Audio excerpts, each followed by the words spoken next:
사랑하는 승일교회 성도 여러분, 오늘 귀한 주님께서 주신 아침입니다. 오늘은 5월 12일 수요일 아침입니다.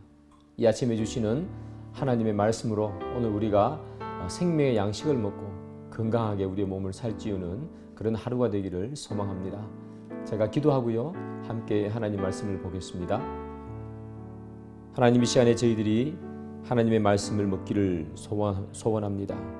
귀한 하나님의 말씀을 저희들이 듣고 또 마음속에 새길 때에 하나님의 말씀이 저희들의 인생의 생명의 양식으로 다가오게 주님 인도해 주옵소서.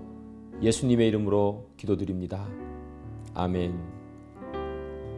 이 시간 함께 보실 하나님 말씀은요, 출애굽기 16장 1절부터 10절까지 말씀입니다. 이스라엘 자손의 온 회중이 엘림에서 떠나 엘림과 시내산 사이에 있는 신광야에 이르니 애굽에서 나온 후 둘째 달 15일이라. 이스라엘 자손 온 회중이 그 광야에서 모세와 하론을 원망하여 이스라엘 자손이 그들에게 이르되, 우리가 애굽 땅에서 고기가마 곁에 앉아있던 때와 떡을 배불리 먹던 때에 여호와의 손에 죽었더라면 좋았을 것을. 너희가 이 광야로 우리를 인도해내어 이 온 회중에 줄여 죽게 하는도다. 그때에 여호와께서 모세에게 이르시되, 보라, 내가 너희를 위하여 하늘에서 양식을 비같이 내리리니 백성이 나아가서 일용할 것을 날마다 거둘 것이라. 이같이 하여 그들이 내 율법을 준행하나 아니하나 내가 시험하리라. 여섯째 날에는 그들이 그 거둔 것을 준비할지니 날마다 거둔 것에 갑절이 되리라. 모세와 하론이 온 이스라엘 자손에게 이르되, 저녁이 되면 너희가 여호와께서 너희를 애굽 땅에서 인도하여 내셨음을 알 것이요, 아침에는 너희가 여호와의 영광을 보리니 이는 여호와께서 너희가 자기를 향하여 원망함을 들으셨습니다. 우리가 누구이기에 너희가 우리에게 대하여 원망하느냐? 여호와께서 저녁에는 너희에게 고기를 주어 먹이시고 아침에는 떡으로 배불리시리니 이는 여호와께서 자기를 향하여 너희가 원망하는 그 말을 들으셨습니다. 우리가 누구냐? 너희의 원망은 우리를 향하여 함이 아니요 여호와를 향하여 함이로다. 모세가 또 하론에게 이르되, 이스라엘 자손의 온 회중에게 말하기를 여호와께 가까이 나아오라. 여호와께서 너희의 원망함을 들으셨느니라 하라. 아론이 이스라엘 자손의 온 회중에게 말하며 그들이 광야를 바라보니 여호와의 영광이 구름 속에 나타나더라. 광야를 다니던 이스라엘 백성들이죠. 출애굽을 해서 광야를 다녔는데 그들이 물을 마음껏 마시지 못했습니다. 물을 마음껏 마시지 못하다가요, 마라라는 곳에 가서 물을 발견합니다. 그들이 물을 마셨는데 물이 너무 써서 먹을 수가 없었어요. 그래서 원망을 했는데 하나님께서 나무를 하나 던지면 먹을 수 있다, 그렇게 얘기하셔서 그들이 나무를 던지고 물을 먹었더니 그 물이 썬물에서 단물로 변해버렸습니다. 놀라운 기적이죠.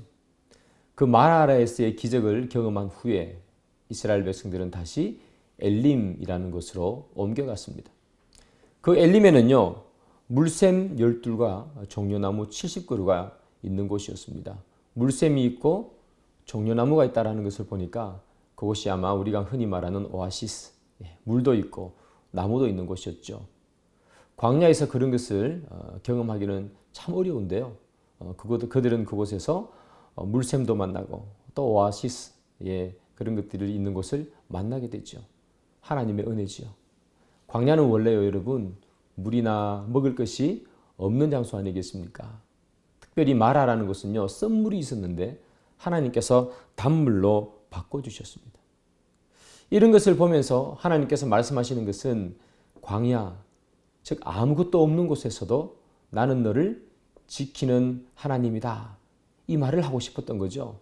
먹을 것이 없는 곳에서 먹을 것을, 마실 것이 없는 곳에서 마실 것을, 그리고 썬물을 단물로 바꿔주면서 나는 너희를 지키는 하나님이다, 그 말을 하고 싶었던 거였습니다. 이 엘림에서 조금 머무르다가 모세는 다시 엘림을 떠나서 광야로 나오게 됩니다. 여기서 우리가 기억해야 하는 것이 있습니다. 엘림, 여러분 얼마나 좋습니까? 광야를 다니다가 물길이 있는 곳을 만나고 종려나무 밑에서 시원하게 쉴 수도 있고 참 좋은 곳이 엘림이죠. 그럼에도 불구하고 모세는 엘림을 떠나서 광야로 나옵니다. 왜 엘림을 떠나서 광야로 나와야 할까요? 목적지가 엘림에서 머무는 것이 아니기 때문에 그렇습니다. 이스라엘 백성들의 목적지는 엘림이 아니라 가나안 땅이겠죠. 그래서 엘림이 아무리 좋아도 그곳에서 나와야 하는 것이고요. 그리고 나오면 광야를 만나지만 그럼에도 불구하고 가나안까지 가기 위해서는 광야를 지나가야 합니다. 그래서 모세는 엘림에 머무르지 않고 거기서 나와서 광야를 지나고 있는 것이겠죠. 우리가 이렇게 생각할 수 있습니다. 참 교회에 있으면 또 교회에만 있으면 얼마나 좋을까. 믿는 사람들하고만 지내면 얼마나 좋을까. 저도 그런 생각 많이 해봅니다만 그러나 하나님께서 우리에게 하신 말씀은 뭐냐 하면 늘 주일처럼 그렇게 매일 교회에만 있고 믿는 사람들과만 함께 지내는 것이 아니라 광야, 즉 세상에 나가야 한다는 것을 이야기해 주는 거죠. 광야에 나가야지만이 광야에서 우리에게 마실 것을 공급해 주는 하나님, 광야에서조차도 우리를 지켜주시는 하나님을 경험할 수가 있고 그것을 경험한 후에야 어디에 갈 수 있는가 하면 가나안 땅에 들어갈 수 있기 때문이죠. 많은 이단들은 공동체를 만들어서 여러분 살았습니다. 신앙촌이 대표적인 얘기였죠. 그런데 여러분 그것이 결코 신앙의 올바른 모습은 아닙니다. 신앙의 올바른 모습이란 우리가 믿는 사람들끼리 이렇게 예배를 드리고 또 흩어져서 세상, 광야라는 곳에 나가야 합니다. 우리끼리 있으면 얼마나 좋습니까? 여러분 꼭 엘림 같겠죠? 물도 있고 쉴 수 있는 공간도 있고 얼마나 좋습니까? 그러나 우리끼리 그렇게 쉬는 것이 중요한 것이 아니라 하나님은 우리가 광야로 나가야 한다. 아무것도 없는 곳으로 가야 한다고 이야기합니다. 어찌 보면 여러분 오늘 하루 여러분들이 일을 하는 그곳이 광야일 수 있겠죠. 때로 나를 힘들게 하고 또 괴롭게 할 수도 있습니다. 그럼에도 불구하고 하나님은 그 길을 걸어가라 하십니다. 그곳에서 만나는 하나님을 경험해야 가나안으로 우리가 갈 수 있기 때문이죠. 이스라엘 백성들이요 엘림에서 나왔습니다. 그리고 신광야라는 곳으로 들어가게 되죠. 그곳에서 이스라엘 백성들이 또 하나님 앞에 불평을 하게 됩니다. 쓴 무리를 단물로 만들어주신 하나님을 경험했으면 이제는 또 다른 우리에게 무엇인가를 주실 하나님을 기대할 만도 한데 이스라엘 백성들은 불평하죠. 왜 불평하는가 하면 먹을 것이 없다는 거였습니다. 먹을 것이 없자 그들은 하나님을 불평합니다. 여러분 이 광야라는 것은요 원래 아무것도 없는 것이죠. 먹을 것도 없고 마실 것도 없는 곳이 광야입니다. 그런데 이 광야라는 곳은 히브리어로 미드바르라고 부르는데요. 이 미드바르는 어디에서 나왔는가 하면 말씀이라는 따바르에서 나온 말이에요. 즉 다시 말하면 광야란 어떤 곳인가? 말씀이 지배하는 곳이 광야예요. 말씀만이 있는 곳이 광야라는 이야기입니다. 광야에는요 물도 없고 마실 것도 없습니다. 무엇만이 있습니까? 따바르, 말씀만이 있는 곳이 광야죠. 그러면 광야에서 살려면 무엇을 해야 할까요? 말씀을 의지해야 하는 것이죠.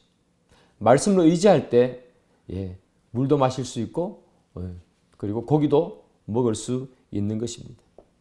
그래서 하나님께서 원하시는 것은 하나님을 의지하는 것을 원하는 거죠. 광야 같은 세상, 이 세상에서 우리는 무엇을 할 수 있을까? 여러분, 광야 같은 이 세상이 많은 것을 줄 수 있다고 생각하지만 그렇지 않습니다. 광야가 줄 수 있는 것이 아무것도 없는 것처럼 세상은 우리에게 아무것도 줄 수 없습니다. 목사님 아닙니다. 세상은 참 많은 것을 줍니다. 맛있는 것도 있고 또 그리고 맛있는 마실 것도 있고 그렇게 이야기할 수 있지만 먹을 것, 마실 것 참 많은 것이 세상이죠. 그러나 영원히 목마르지 않는 생수, 영원히 배고프지 않는 생명의 떡을 줄 수 있는 곳은 하나님밖에 없겠죠. 예, 광야 같은 세상은 그것을 우리에게 줄 수가 없습니다. 그래서 여러분, 광야 같은 세상에 우리가 살면서 우리가 꼭 기억해야 하는 것, 영원히 목마르지 않는 생수, 그리고 영원히 배고프지 않는 생명의 떡을 주는 분은 하나님밖에 없다.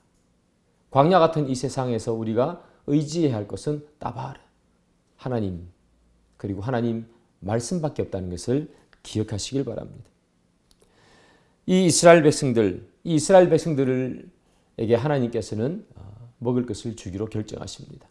그들이 불평하고 불만하고 우리가 애굽에 있을 때는 얼마나 잘 먹었는데 이것이 뭔가, 그렇게 그들이 불평을 하자 하나님께서는 먹을 것을 주시기로 결정하시고 만나를 주겠다고 이야기하십니다.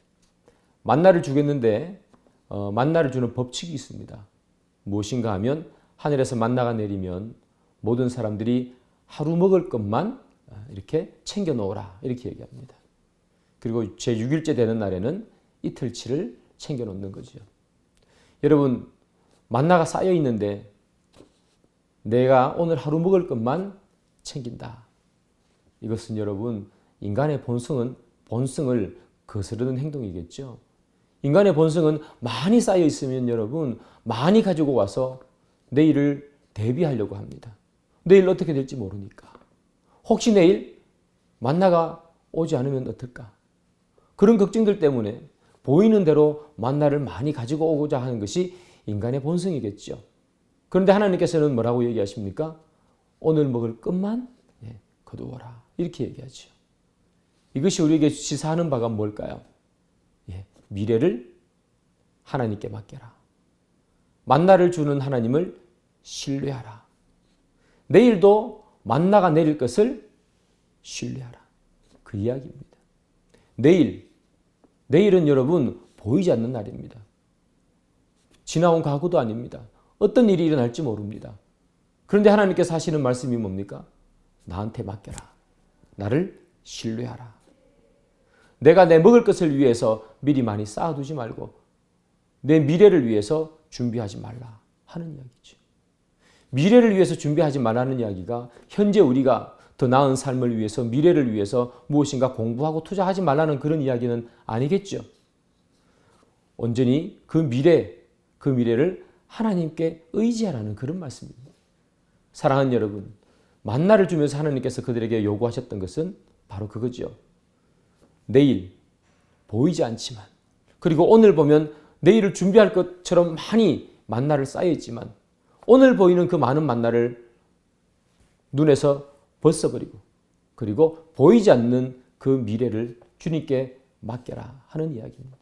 사랑하는 여러분, 오늘 하루를 보면 참 많이 쌓아놓을 수 있는 것 같기도 하고 내가 많이 내 욕심대로 다 할 수 있을 것 같기도 하지만, 그러나 주님이 원하시는 것은 내일은 나에게 맡겨라 하는 것입니다. 우리가 오늘 하루에 최선의 삶을 살고, 그리고 내일은 주님께 맡기는 그 기도, 그 결단이 우리에게는 필요한 것 같습니다. 사랑하는 여러분, 만나를 주시면서 하나님께서 오늘 것만 거두어라. 우리가 최선을 다하고 열심히 일합시다. 그리고 미래를 위해서 열심히 뜁시다. 그러나 미래에 대한 모든 결정은 주님께 맡겨놓읍시다. 그것이 우리의 신앙인의 삶이 아닌가 생각합니다. 오늘 하루도 여러분 광야 같은 세상 속에서 사실 텐데요. 광야 같은 세상 벗어나고 싶지만, 그러나 그 가운데서 때로는 쓴물을 단물로 만들어주시고 때로는 만나를 내려주시는 하나님을 경험하면서 우리가 가야 할 목적지 가나안으로 하루하루 걸어가는 여러분들의 오늘 하루의 삶이 되기를 주님의 이름으로 축복합니다. 기도하겠습니다. 주님, 광야 같은 하루를 삽니다. 주님, 그러나 비록 아무것도 없는 광야 같은 인생이지만 그 광야에서 하나님의 말씀을 듣게 하시고 의지하게 하시고, 그래서 우리가 힘을 내어 오늘 하루를 살아갈 수 있도록 인도해 주옵소서. 예수님의 이름으로 기도드립니다. 아멘. 사랑하는 성도 여러분, 계속해서 하나님 말씀 보시고요. 더 깊은 기도의 시간 가지시기를 소망합니다.